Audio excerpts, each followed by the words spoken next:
संविधान का एक बेसिक स्ट्रक्चर है, ध्यान से समझिए। कृपया फोन को साइलेंट मोड पे डाल दीजिए, अगले 1 घंटे कुछ जरूरी बात करने वाले हैं। संविधान का बेसिक स्ट्रक्चर कहां लिखा हुआ है? संविधान के प्रियम्बल में। संविधान निर्माताओं ने कहा था कि संविधान में जो बदलाव करना है करते रहना आवश्यकता पड़ने पे, लेकिन प्रियम्बल से छेड़छाड़ मत करना, यानी बेसिक स्ट्रक्चर को मत बदलना। बेसिक स्ट्रक्चर क्या है? डेमोक्रेसी। बेसिक स्ट्रक्चर क्या है? Justice, equality, justice, liberty, fraternity, unity, national integration. ये बेसिक स्ट्रक्चर। 1976 में जब सारे के सारे लीडर ऑफ अपोजिशन जेल में थे, फंडामेंटल राइट को सस्पेंड कर दिया गया था, लोकसभा का टेन्योर मार्च 76 में पूरा हो गया था, इमरजेंसी लगी हुई थी, कोर्ट जाने का फंडामेंटल राइट नहीं था, कोई पीआईएल नहीं फाइल कर सकता था किसी कानून के खिलाफ, किसी सरकार के किसी आदेश के खिलाफ। इलेक्ट्रॉनिक मीडिया के नाम पे केवल दूरदर्शन था, उसको कंप्लीट बैन किया हुआ था। सरकार जो चाहती थी दूरदर्शन केवल वही दिखाता था। प्रिंट मीडिया का बिजली और पानी का कनेक्शन काट दिया गया था। कुछ मीडिया हाउस जनरेटर किराए पे लेके अखबार छाप रहे थे। उस परिस्थिति में संविधान का बेसिक स्ट्रक्चर बदल दिया गया, प्रियम्बल को में छेड़छाड़ कर दिया गया, प्रियम्बल में 2 नए शब्द जोड़ दिए गए। इमरजेंसी के दौरान मेरा यह कहना है कि अगर पार्लियामेंट प्रियम्बल में कुछ जोड़ सकती है, इसका मतलब पार्लियामेंट प्रियम्बल में कुछ घटा भी सकती है। अगर एक बार प्रियम्बल में छेड़छाड़ शुरू हो गई, आपने सेकुलर जोड़ दिया, आपने सोशलिस्ट जोड़ दिया, इसका मतलब अगली बार आपको बहुमत आएगा तो आप डेमोक्रेसी भी निकाल दोगे। इसलिए मेरा यह कहना है, जो प्रियम्बल में छेड़छाड़ हुई है उसको ठीक करने की जरूरत है, ये सोशलिस्ट और सेकुलर को निकालने की जरूरत है, क्योंकि प्रियम्बल बेसिक स्ट्रक्चर है। जो इमरजेंसी के दौरान बेसिक स्ट्रक्चर से छेड़छाड़ हुई है उसको दोबारा ठीक करने की जरूरत है। प्रियम्बल में बदलाव करने की अनुमति देना यह बहुत खतरनाक है। अगर कुछ जोड़ा जा सकता है तो कुछ घटाया भी जा सकता है। इसलिए मेरा यह मानना है प्रियम्बल में बदलाव जरूरी है, और हमने इसी ग्राउंड पे चैलेंज किया है। कल सुनवाई है, हमने कोर्ट में यही कहा, जब लोकसभा का टेन्योर मार्च में खत्म हो गया 76 में, तो दिसंबर 76 में वो कौन लोग थे जो वोटिंग कर रहे थे? अरे जब टेन्योर ही पूरा हो गया 5 साल का, विल ऑफ द पीपल खत्म हो गई, तो ये कौन लोग हैं जो लोग इसमें वोटिंग कर रहे हैं? उनको राइट ही नहीं है। अल्टीमेटली लोकसभा का टेन्योर 5 साल का होता है। टेन्योर बढ़ाने के लिए संविधान में कोई संशोधन नहीं हुआ, तो फिर जिन लोगों ने वोटिंग किया वो वोटिंग ही गलत है। अब चलो सुप्रीम कोर्ट जो करेगा करेगा, लेकिन अगर इसी काम को पार्लियामेंट से ठीक कराना है तो आपको 2/3 बहुमत चाहिए। यानी दोबारा जो प्रियम्बल बदला गया उसको ठीक करने के लिए, जो बीमारी इसमें डाली गई, जो समस्या डाली गई, उसको करेक्ट करने के लिए कितने चाहिए? 400। राज्यसभा में कितने हैं? 117। याद कर लीजिए। इसलिए लोकसभा में कितने चाहिए? टोटल चाहिए 521। तो अगर 400 पार होगा तब जाके प्रियम्बल में जो गड़बड़ी हुई वो ठीक हो पाएगी। भारत के संविधान में भगवान राम का चित्र था। भारत के संविधान में भगवान कृष्ण का चित्र था। भारत के संविधान में भगवान नटराज का चित्र था। भारत के संविधान में हनुमान जी का चित्र था।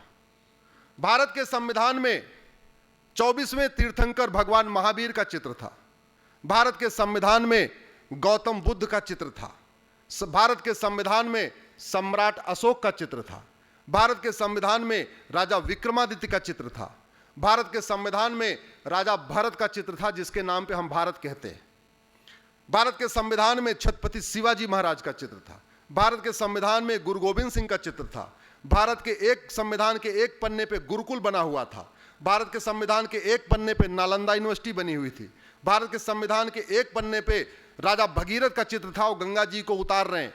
भारत के संविधान के एक पन्ने पे हड़प्पा, मोहनजोदड़ो और सिंधु बना हुआ, सिंधु संस्कृति बनी हुई थी। और उन सारे चित्रों को निकाल दिया गया। दोबारा उन चित्रों को जोड़ने के लिए 521 सांसद चाहिए। दोबारा कितना करना पड़ेगा?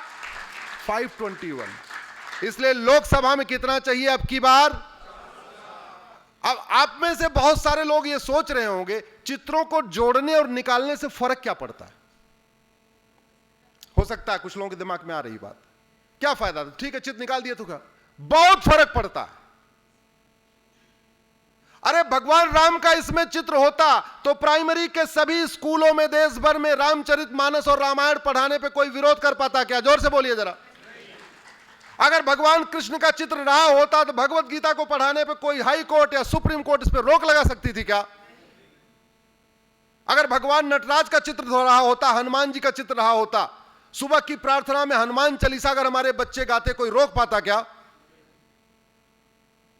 भगवान महावीर की शिक्षा को हम पढ़ाते प्राइमरी स्कूल में, गौतम बुद्ध की शिक्षा को पढ़ाते, Jain the 5 tenets of Jainism हम स्कूलों में पढ़ाते, द 5 टेनेट्स ऑफ बुद्धिज्म हम स्कूलों में पढ़ाते, द 5 टेनेट्स ऑफ सिखिज्म हम स्कूलों में पढ़ाते, द 5 टेनेट्स ऑफ हिंदुज्म हम स्कूलों में पढ़ाते। कोई रोक पाता क्या? नहीं। वो चित्र इसलिए जोड़ना जरूरी है। और एक बात और याद रखिए, अगर ये चित्र नहीं होते तो 76 में इसमें सेकुलर जोड़ा जा सकता था क्या? जोड़ा ही नहीं जा सकता था। इसलिए पिताजी ने चित्र हटाया और बेटी ने इमरजेंसी लगा के संविधान का बेसिक स्ट्रक्चर बदल दिया। अगर ये और झूठ कैसी, उल्टा चोर कोतवाल को डांटे, ये झूठे कहते हैं 400 पार हो जाएगा तो संविधान बदल जाएगा। अरे झूठो, 400 पार इसलिए चाहिए, तुमने जो इसमें नकारा काम किया, तुमने जो गलत काम किया है उसको ठीक करने के लिए 400 पार चाहिए। तुमने संविधान को बदला है, तुमने चित्रों को हटाया है, तुमने भारत की संस्कृति को बर्बाद करने के लिए काम किया, तुमने भारत की परंपरा को बर्बाद करने के लिए काम किया। उनको ठीक करने के लिए 400 पार चाहिए। पूरी दुनिया में जितने देश हैं सबका एक एक नाम है। आपको किसी देश का 2 नाम नहीं मिलेगा ऑफिशियली। वैसे अलग बात है कि बर्मा को आजकल म्यांमार कहते हैं, लेकिन म्यांमार ऑफिशियली है तो ऑफिशियली है। पूरी दुनिया में एक देश है जिसके ऑफिशियली 2-2 नाम है। कौन है वो? India, that is Bharat. Nehru ji का विदेशी दिमाग देखिए, भारत दैट इज इंडिया कहते तो भी बात समझ में आती है, इंडिया दैट इज भारत। अरे जब नाम इंडिया रहेगा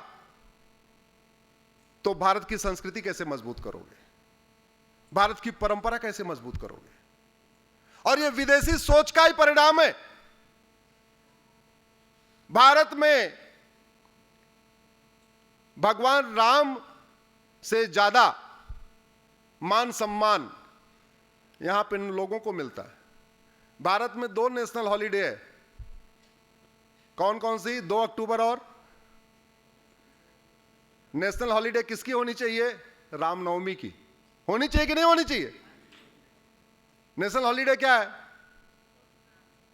गांधी जी की जयंती। मैं गांधी जी का कोई विरोधी नहीं हूं, बहुत सम्मान करता हूं, लेकिन गांधी जी तो खुद ही हेराम करते थे। तो रामनवमी राष्ट्रीय अवकाश होना चाहिए, गांधी जयंती राष्ट्रीय अवकाश होना चाहिए। अब आर्टिकल 1 में जो लिखा है इंडिया दैट इज भारत, उसमें से इंडिया शब्द हटाने के लिए आपको 2/3 बहुमत लोकसभा में चाहिए, 2/3 राज्यसभा में चाहिए। इसलिए अब की बार कितना चाहिए? 400।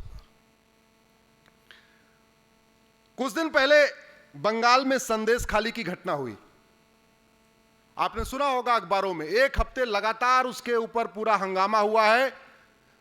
फिर हाई कोर्ट ने जब PIL फाइल हुई है तब शाहजहां शेख के खिलाफ FIR हुआ है। हाई कोर्ट में PIL फाइल हुई है तब उसका मैटर CBI को गया है, और CBI वाले गए तो वहां लोगों ने पीट भी दिया। आप जरा सोचिए बंगाल की क्या स्थिति है। ED वाले जा रहे हैं, वो भी पिट रहे हैं। सीबीआई वाले जा रहे हैं, वो भी पिट रहे हैं, बीजेपी वाले तो पिट ही रहे हैं। कई लोगों को तो वहां फांसी पे भी चढ़ा दिया गया। क्यों?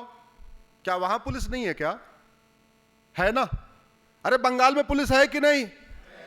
तो बंगाल वाली पुलिस अलग बिहेवियर क्यों करती है और यूपी वाली पुलिस अलग बिहेवियर क्यों करती है?